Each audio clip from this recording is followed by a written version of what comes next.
আপনার মতো অফিসার যদি সততার সাথে হত্যার তদন্ত করত, তাহলে সহজে খুনিদেরকে গ্রেফতার করা যেত, সাক্ষী পাওয়া যেত, সুবিচার পাওয়া যেত। সুলতান, তুমি বড্ড বাড়াবাড়ি করছো। স্যারের সামনে আমাকে অপমান করছো। তুমি পারবে একজন সাক্ষী জোগাড় করে দিতে? পারবো, অবশ্যই পারবো। স্যার, আপনার ভাই যেদিন খুন হয় সেদিন সেই মুহূর্তে সাহসী কণ্ঠ পত্রিকার সম্পাদক মনোয়ার সাহেব সেখানে উপস্থিত ছিলেন। হ্যাঁ, আমি উপস্থিত ছিলাম, সবকিছু দেখেছি। তাহলে এতদিন কেন মুখ খোলেননি? নিরাপত্তার অভাবে। আমি জানি সাক্ষী দেওয়া মাত্র আমি খুন হবো, আমার পরিবার খুন হবে। না, খুন হবেন না। বলুন, বলুন কে খুন করেছে আমার ভাইকে?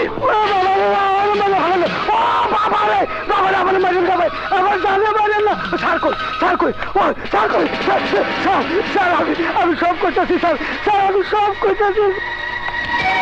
আমি আপনাকে পুরনো চাকর আজিজ, অনেক কিছু সাক্ষী। আমি আমি লোভে পড়ে এতদিন কারো কিছু করি নাই।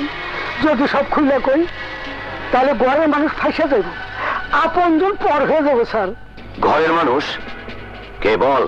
স্যার, ভাবি যান, মানে আপনার স্ত্রী। থামলি কেন? বল। রাজার সাথে ভাবির অবৈধ সম্পর্ক আমি নিজে চোখে দেখছি স্যার।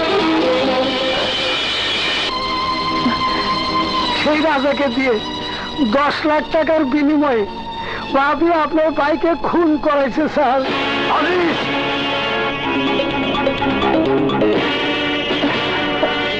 আমি জানি আপনি বিশ্বাস করবেন না, সম্পাদক সাহেব খুনের সময় ওই ঘরে ছিল। স্যার, এই দেখেন আমি সব ছবি তুলে রাখছি স্যার।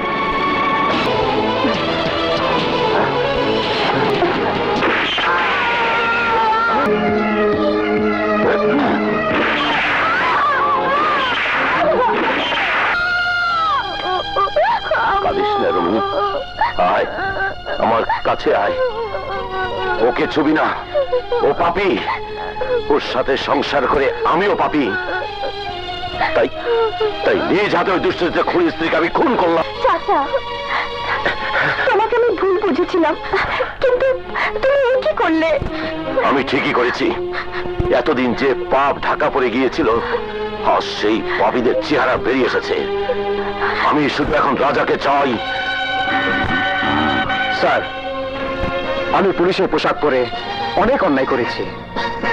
আজ আমি শপথ করছি, হয় রাজাকে গ্রেপ্তার করব, নয় নিজেই খুন হব। আর দেরি নয় স্যার, অতি শীঘ্রই যদি ওই সন্ত্রাসী রাজা ধরা না পড়ে, তাহলে আরো অনেক রক্তপাত হবে, অনেক যুদ্ধ হবে। আপনি দোয়া করবেন স্যার, যেন খুব শীঘ্রই ওই খুনি দালাল রাজাকে ধ্বংস করতে পারি। আর কিছু নিতে হবে না, জলদি চলো। পাপা, আমরা কোথায় যাচ্ছি? গ্রামের বাড়ি যাচ্ছি। সুলতান বলছিল রানী এসে আমাদের নিয়ে যাবে। রাখো তোমার রানী, চাও তো।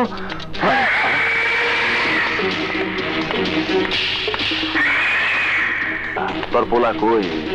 তোর পোলারা বাঁচাইবার ক। তোর পোলার না বলে মিনিস্টার আছে, বাঁচাইবার ক। সময় কম, কাম বেশি। মাইয়েটা ডাঙ্গুর হইছে, কামটা হারিয়ে ভালো।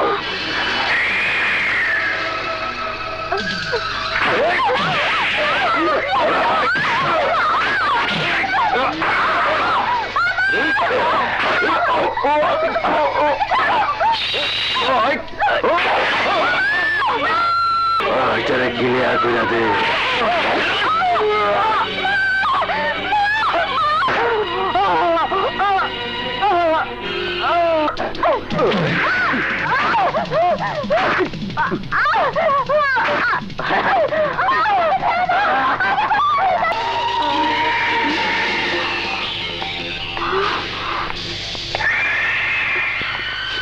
আপনারা ঘরে ঢুকলেন কেন? আপনারা বের হয়ে যান বলছি, বের হয়ে যান। চিল্লাবি না।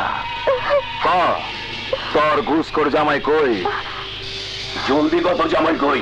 আমি জানি না, আমি কিচ্ছু জানি না। আরে কালে হালে রাস্তা না লয়ে চল, লগে বাচ্চাটা লয়ে লই সর। জামাই হালে আপনা আপনা আয় পড়বে। ছেড়ে দে বাবা, বাবা আমাকে বাঁচাও বাবা। ছেড়ে দে আমার মেয়েকে, ছেড়ে দে। মাইয়া বিয়া দিয়া দিলে স্বামীর ঘরে চলে যায়, অহনরে বাঁচাইব ওর স্বামী। ও জামাই বহুত বড় গাদ্দার, মগো টাকা খাইয়া মগো শত্রুলে হাত মিলাইছে। ফোন করবো।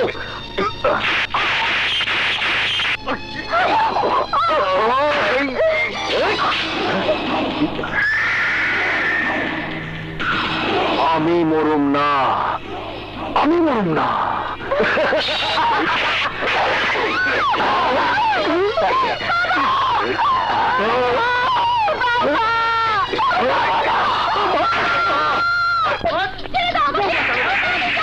বেঈমানের বাচ্চা, দালালের বাচ্চা। স্যার কোনো সামান্য ছাড়বেন না, এক সামান্য ছাড়বেন না, এই সামান্য ছাড়বেন না। আপনি ছাড়লো আমি ছাড়বো না, লাগাইতে পারলাম না। কারে ছাড়ুম আর কারে ছাড়ুম না ওইটা আমার ব্যাপার। ওই শালা, তরে আমি শাস্তি দিলাম 72 ঘন্টা। যতক্ষণ পর্যন্ত ওরা খতম না হইব ততক্ষণ আমার আস্তানার মাটিতে নাক ঠেকায় ঘুরতে থাকবি। বন্ধ করলে গুলি।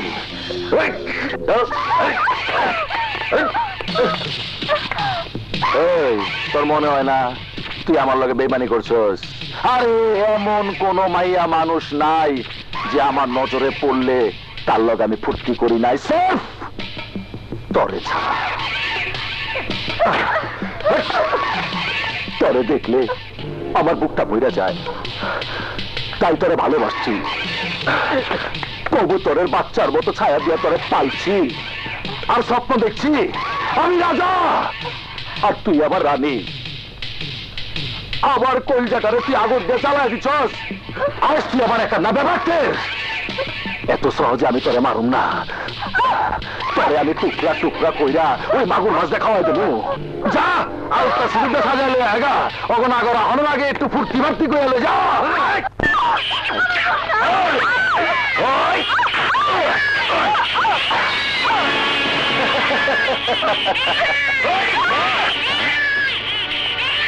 মন্ত্রী এসে রাজার মতো সন্ত্রাসীকে নিজ হাতে গুলি করে মারবো, কারণ সন্ত্রাসীদের প্রকাশ্যে গুলি করে না মারলে দেশ থেকে সন্ত্রাস যাবে না। আমি স্বরাষ্ট্রমন্ত্রী হয়ে ওকে গুলি করে মারলাম, এই কঠোর নীতি সবার পালন করা উচিত। আমার আর কোনো দুঃখ নেই।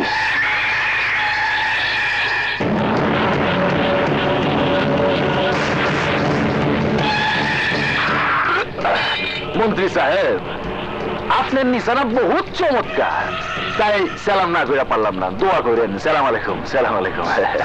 ওই স্যার রে সসম্মানে আটকায় রাখ। স্যার আমি সহজে মরম না। মাটিতে নাম ঠেকা।